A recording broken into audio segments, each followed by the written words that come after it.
you guys in this room, are you ready to win tomorrow? Are you ready to bring it home for this ticket? We've been waiting a long, long, long time. And I just want to tell you, we have a chance to elect truly principled people.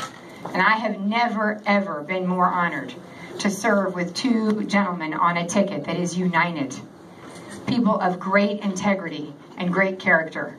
And never, never has that played out more in front of the men and women, the voters of the Commonwealth of Virginia, than it has during the last week of this campaign.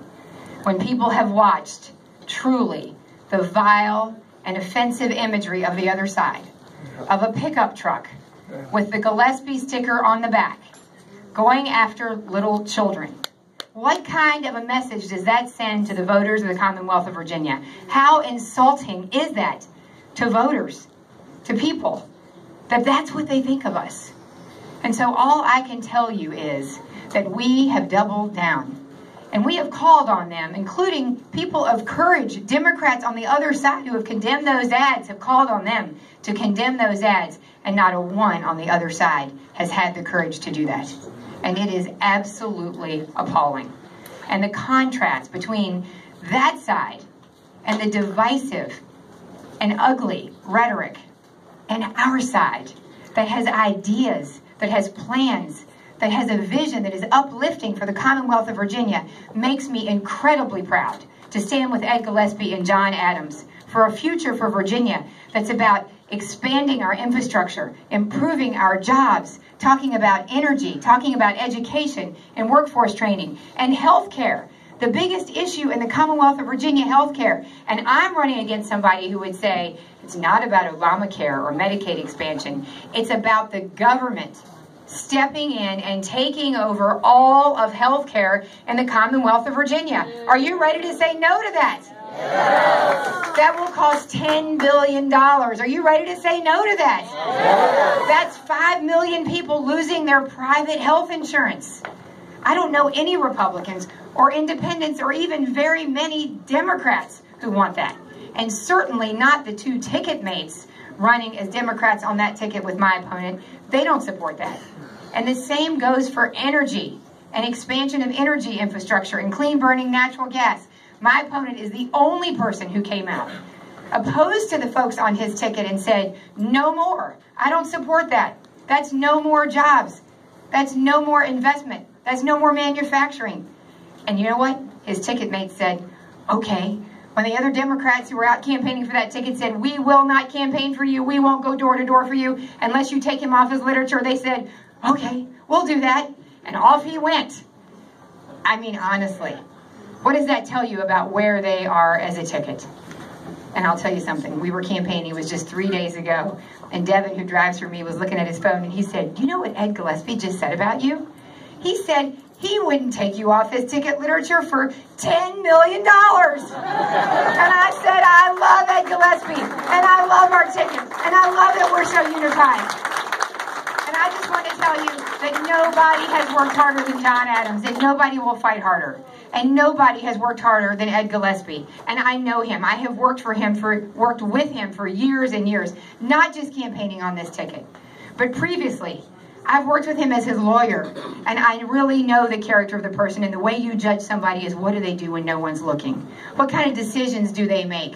And he is truly a man who will make the decisions, always putting the Commonwealth of Virginia first. And I beg you to go out tomorrow, tonight, make those phone calls, ask every last person that you know to go vote and take 20 people with them. And let's go win tomorrow. Thank you, guys. Is Jill Vogel going to be a great lieutenant governor or what? She's going to do great. Are we going to win a close election? Are we going to win? Well, I tell you what, I'm tired of losing close elections. It's time for us to bring this one home. I want to make a confession to you. My name's Mark Obenchain. That's not the confession. The confession is I'm a lawyer, okay? But that's not the problem. We have too many Democrat lawyers. That's the problem. And we're going to send one of those Democrat lawyers back home packing to Leesburg tomorrow when we elect John Adams, Attorney General of Virginia. What do you think? Now, as a lawyer, I've got a little bit of experience in judging closing arguments. And look at the closing arguments made by these two campaigns. There could not be a bigger contrast. On the one hand, we've got a desperate campaign that is spreading terrible literature and advertisements that even the liberal Washington Post and the Daily Progress in Charlottesville call stomach-turning. Is that the kind of campaign that Virginians expect? It is not. It is absolutely not. We have a candidate who is running a positive, ideas, issue-oriented campaign. He has done a great job. He is a man with a plan. And ladies and gentlemen, tomorrow we are going to elect him governor of the Commonwealth of Virginia. I give you Ed Gillespie, the next governor of Virginia. So much fun.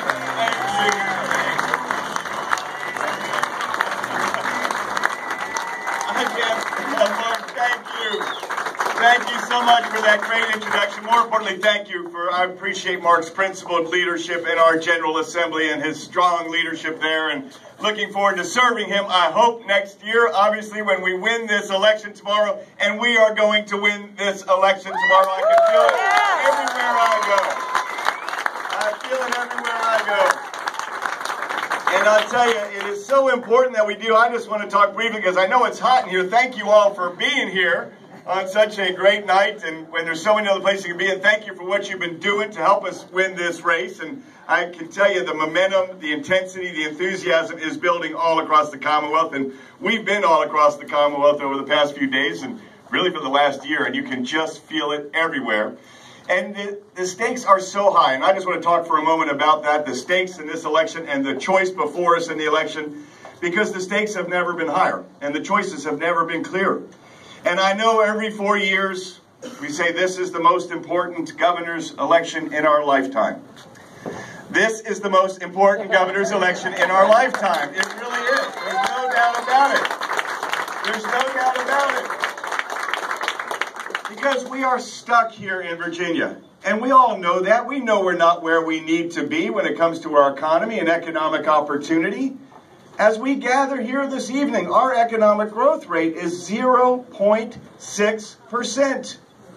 And we are 39th out of 50 states in economic growth. Virginia. We are 44th out of 50 states in wage growth. Virginia. And that is just infuriating to me, as I know it is to everyone here, because the fact is we all know it. When it comes to economic growth and job creation and wage growth, Virginia should be first in the country. And we are going to be when we win tomorrow. We are.